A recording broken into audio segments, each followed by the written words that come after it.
मथुरा के बरसाना कस्बे के ब्रजेश्वरी बालिका इंटर कॉलेज में चेयरमैन प्रतिनिधि और फरीदाबाद के समाज सेवियों द्वारा संयुक्त रूप से पौधारोपण किया गया। ब्रज से श्रद्धालुओं का विशेष लगाव रहता है और उसमें भी राधा की नगरी। यहाँ तो श्रद्धालु बस यहीं का हो जाना चाहता है। वो किसी भी रूप में यहाँ सेवा कार्य करते रहते हैं। उन्हीं में से फरीदाबाद के व्यवसायी प्रमोद गुप्ता और उनकी धर्मपत्नी सुषमा गुप्ता अपने सहयोगी पूजा शर्मा के साथ बालिकाओं के शिक्षा के लिए बेहतर प्रयास कर रहे हैं। आज उसी क्रम में नगर पंचायत चेयरमैन प्रतिनिधि पदम फौजी और समाज सेवियों ने छात्राओं के साथ कॉलेज प्रांगण में पौधारोपण किया। इस मौके पर पदम फौजी ने बताया कि इन समाज सेवियों के द्वारा किया जा रहा कार्य प्रशंसा योग्य है और यहाँ बालिकाओं का एकमात्र विद्यालय है। इसके लिए और बेहतर प्रयास किए जाएंगे। सुषमा गुप्ता ने बताया कि बरसाने के ब्रजेश्वरी बालिका इंटर कॉलेज की 6वीं कक्षा को गोद लिया और इन राधा स्वरूप बेटियों को बेहतर शिक्षा देने का संकल्प भी लिया और उसी के अनुरूप कक्षा को बेहतर बनाया। बालिकाओं के लिए खेलने के सामान, स्कूल में पंखों की व्यवस्था आदि भी करी गई है। सबसे पहले तो सभी को मेरा राधे राधे। मैं 1.5 साल पहले यहाँ पे राधा मंदिर आई थी। फिर वहाँ मैंने देखा लड़कियाँ ना वो टीका लगा के पैसे ले रही थी। तो हमने उनसे बोला कि एजुकेशन तुम पढ़ो, ये काम तुम्हारे लिए नहीं है। फिर हम यहाँ स्कूल आए, देखा कि गवर्नमेंट स्कूल में क्या है। तो यहाँ देखा पढ़ाई थोड़ी सी बच्चों की वैसी ही होती थी। यहाँ पे बाथरूम भी साफ़ नहीं है, लड़कियाँ खुले में सोच कर रही थी। हमने खुद देखा अपने उससे। फिर यहाँ पे कंप्यूटर नहीं, स्कूलों में बच्चे नीचे फटे हुए टाटों पे बैठते थे। तो हमने अपनी तरफ से थोड़ा सा प्रयत्न करा है कि थोड़ा सुधार हो सके। तो हमने फिर बेंच रखे हैं यहाँ पे बच्चों के बैठने के लिए, लड़कियों के लिए। उनके लिए हमने कंप्यूटर प्रोवाइड करवाए, इन्वर्टर तक प्रोवाइड करवाया, ताकि बच्चों को, लड़कियों को पढ़ने में लाइट जाने पे उनको कोई परेशानी ना हो, उनकी एजुकेशन में, शिक्षा में कोई दिक्कत ना हो। वो कहते हैं ना कि जो माँ बाप भी होते हैं, कई बच्चे होते हैं 2-4, तो एक की तरफ ध्यान ना दो तो वो बच्चा बिगड़ जाता है। तो ऐसे ही हो सकता है योगी जी इतने व्यस्त है तो बरसाने में उनका थोड़ा सा ध्यान हट गया।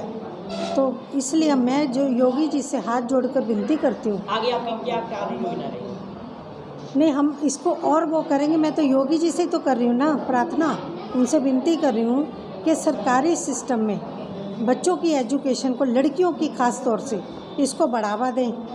अभी मेरे पास, मैं स्कूल में आई अभी, तो मेरे पास कुछ लड़कियाँ इसी के बोलने कि मैडम 8-9वीं से मैथ नहीं है हमारे पास, यहाँ पे मैथ की स्कीम ही ख़त्म कर रखी। उनको आगे जाके टेस्ट देने में बहुत दिक्कत होती है मैथ के बिना। मजबूरी में उनको सिर्फ आर्ट्स लेना पड़ता है। जैसे कोई साइंस भी लेना चाहे तो नहीं ले पाता, क्योंकि नॉन मैथ में भी मैथ और साइंस दोनों ही चाहिए होते हैं। तो इस स्कीम में मैथ को भी रखा जाए 9th 10th में भी, तो उससे क्या है कि लड़कियों को और सुविधा मिलेगी। आज विश्व प्रकृति संरक्षण दिवस है, उसकी मैं सभी को बधाई देती हूँ। प्रकृति को बचाओ। आज हमारे देश में वातावरण को सेफ रखना बहुत ज़रूरी हो गया। ज़्यादा से ज़्यादा पेड़ लगाओ और उनको लेकिन पालो भी, उनकी परवरिश भी करो।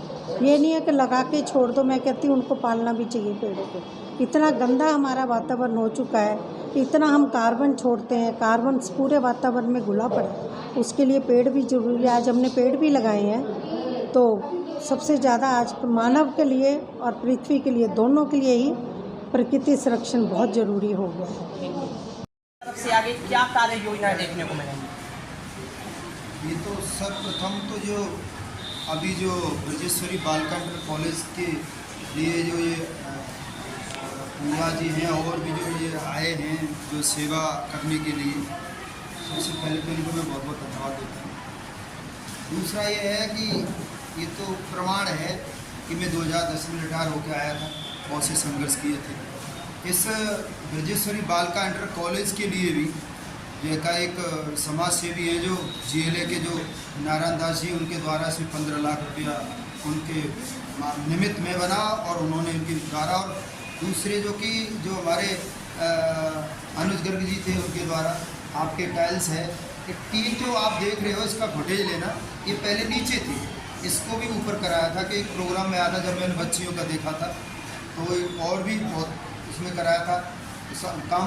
वो तो हम करके चले गए, परंतु आज जो ये सेवा करने के लिए आए हैं, जो संस्था आई हुई है, ऐसा मुझे लग रहा है आज उन्होंने मुझको आमंत्रित किया कि ये तह तक जाएगी, इस शिक्षा के लिए तह तक जाएगी और मुझे अच्छा लगा।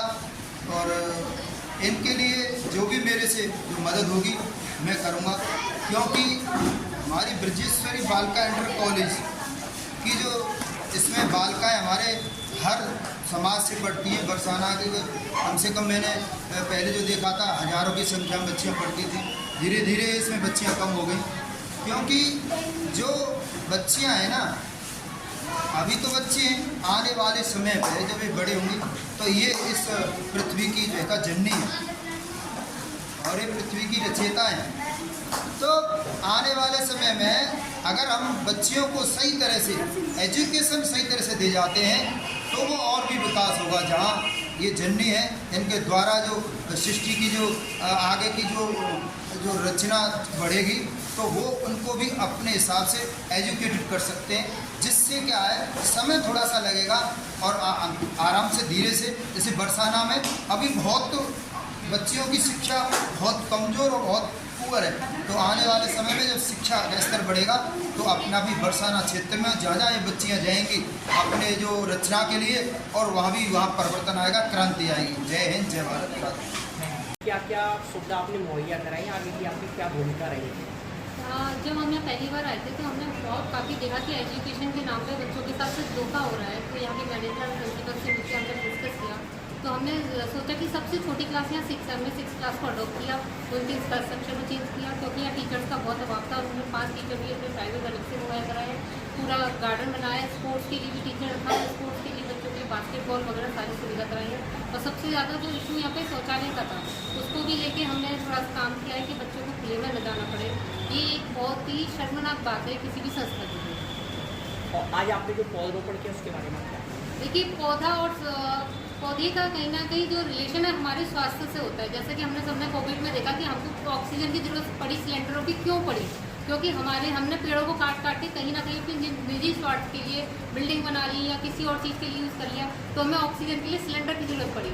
तो कहीं ना कहीं हम अगर हमारे पौधे होंगे, हमारा पर्यावरण संतुलित होगा, जो हमारा इंफ्रास्ट्रक्चर बिगड़ता जा रहा है सारा पर्यावरण का, आपने देखा होगा जो गर्मी, सर्दी, बारिश सब कुछ चेंज हो चुका है, तो उसके लिए कहीं ना कहीं आप देखेंगे पौधे ही जिम्मेदार होते हैं। इसलिए जो मोदी जी ने 35 करोड़ पौधे लगाने का आह्वान किया है, मैं बस सबसे ये निवेदन करूँगी कि पौधे केवल फोटो तक सीमित ना रह जाए, पौधे लगे और उनका संरक्षण भी किया जाए। लड़कियों की शिक्षा के लिए आगे आपकी क्या कार्य योजना रहेगी? हम लड़के को आज का जो सिस्टम है ना, मेरे हिसाब से बॉयज़ से ज़्यादा कहीं ना कहीं गर्ल्स एजुकेशन पर बहुत ज़्यादा ध्यान देना चाहिए, क्योंकि हमारी सरकार भी बहुत काम कर रही है। तो मैं ये चाहती हूँ कि जितना हमें स्कूल से सहयोग मिल सके, हम तो आगे भी बच्चों को लेके यही चाहेंगे कि मॉडर्न एजुकेशन को